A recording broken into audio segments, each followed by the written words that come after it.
Faith, it's not for the faint of heart. Faith may require us to let go of what we would hold on to the most. That's what it's all about.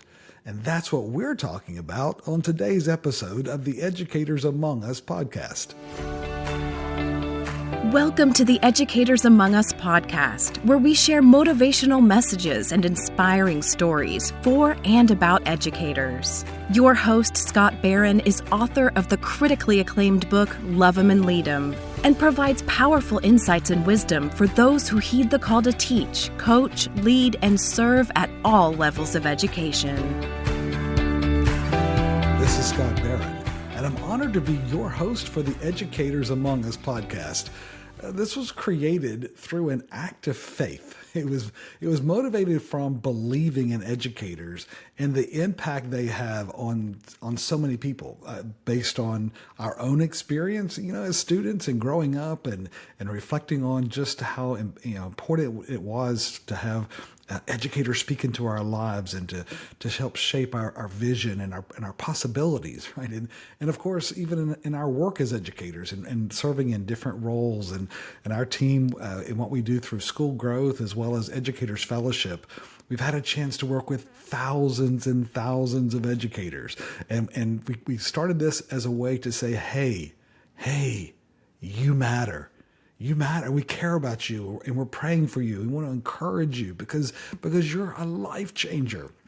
And that's the reason for this podcast. It's the reason that for many of the things that we do, because we love educators and we want to provide the best conditions for educators to thrive because their influence is so important.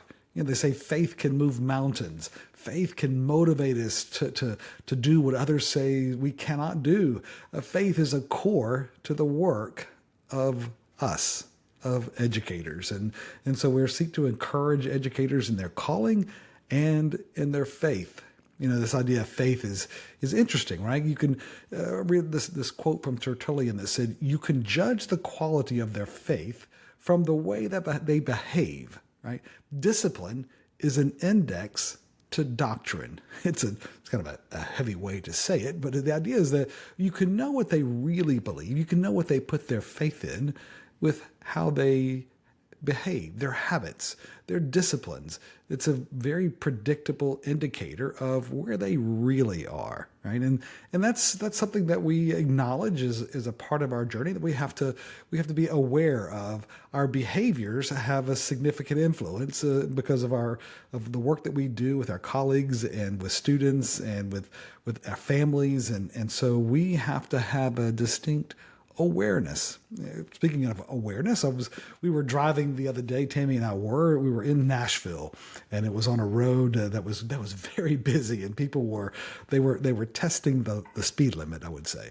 And as we were headed to host this leadership retreat, I noticed that up ahead on the road there was a guy working, and he was using a weed whacker. Right, he was going along and he was trimming all the weeds back from the side of the road, and he was walking along mostly with his back to the traffic, and it was really interesting. He was staying really focused on his work. He didn't look up, even though the traffic was going by at a pretty rapid pace, and it felt like inches from the side of the road. One distraction, a slight daydream, even a nod of the head among any of those drivers would produce a disastrous situation. It would have been bad, right? And yet he was focused on his work. He had a lot of faith, right? That's a high level of faith in the drivers that were so very close to him, with a slight margin of error.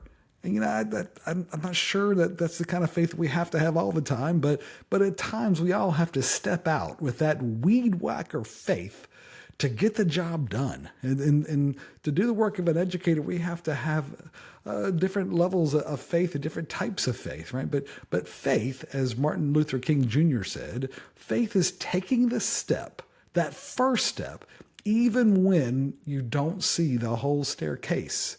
It's stepping out. It's stepping out in faith, right? To sometimes build those relationships, to try that new technique, to use those new methodologies, to be willing to take feedback and to learn and to grow, stepping out in faith.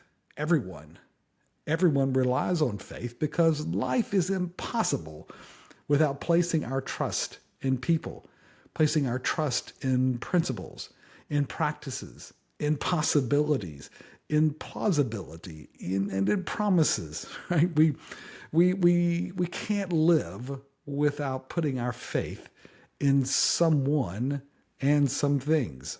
Faith emerges from a deliberate confidence. It's a choice. It's a choice of commitment among other options. We could choose not to have faith, not to have that trust, or we can choose to invest in it and be vulnerable, right? Because faith requires a vulnerability.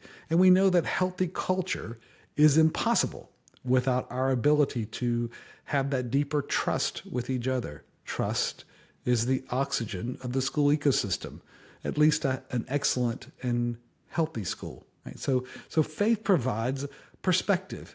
It enables us to endure, right? Faith is more than just endurance through suffering. It actually activates a hope.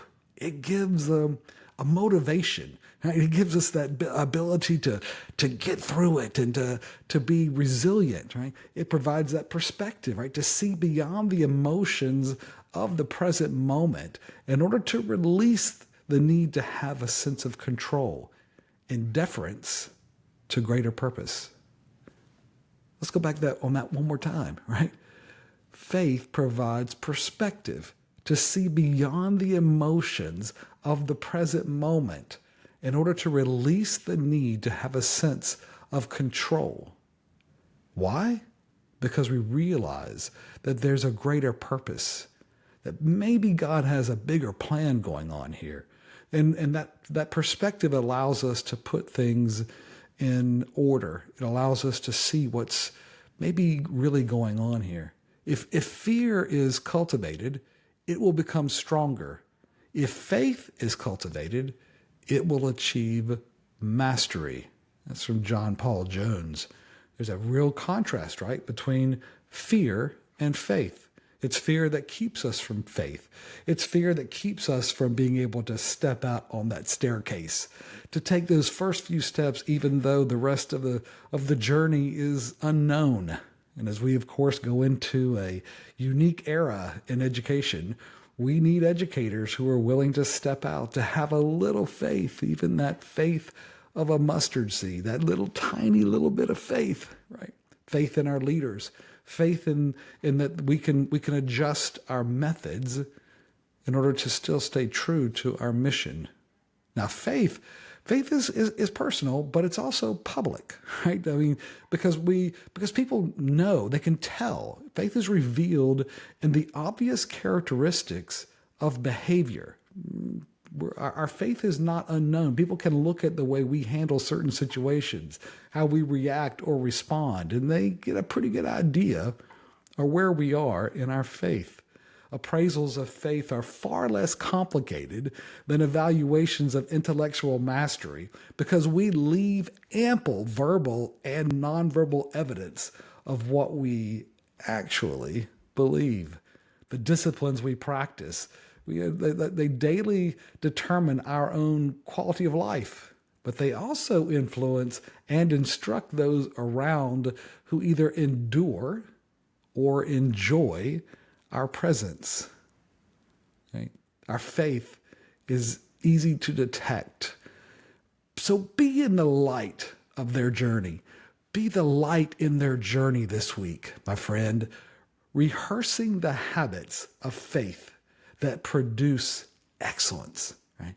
Excellence is in the habits. It's in those habits of faith, those little things, because remember, it's those disciplines that we develop, right? They are the index to doctrine. That's a life lesson that we all can hang on to and use as we go through different stages of life and different stages as educators. So as you're going through this week, as you're exploring new ways, and that's one of the challenges that we have these days is that it feels like everything is changing. But we know that there's also anchor points. And that's why we share the Educators Among Us podcast, because there are anchors. There are anchors of truth. There are truths that we can hang on to that don't vary. And those are the things that we can believe in, that we can hang on to, even when it seems like everything around us is changing and is unpredictable. There are things that are predictable, and hopefully your faith is leading you down that journey. If you have questions about that, we would love to hear from you. You can send an email. My email is scott@edfellowship.org. I would love to hear from you as you're exploring different aspects of your development as an educator, and as you're looking for resources and others to explore those key questions. We're here for you. We're praying for you as an educator, and really want to be a part of encouraging you on your journey. It's the privilege that we have, and we now have over almost 30,000 subscribers to our weekly educators encouragement. It's the weekly encouragement for educators we share every Monday morning. And of course, these podcasts are really the verbal expression and the videos, as well as ways to say, hey, we're here. There's people out here who are thinking about you, who are trying to encourage you, because this is a noble calling, and we're very grateful for you. And as you're going through this week, a coaching question to consider at the end of each day: did I do my best to rehearse the habits of faith today? Did I do my best to rehearse the habits of faith today? Love them and lead them, my friend. This is Scott. Thank you for joining us for the Educators Among Us podcast, and for your courageous commitment to this noble calling. We get you and the challenges of this work. To stay connected with this community, be sure to subscribe to our podcast and weekly encouragement at educatorsamongus.com.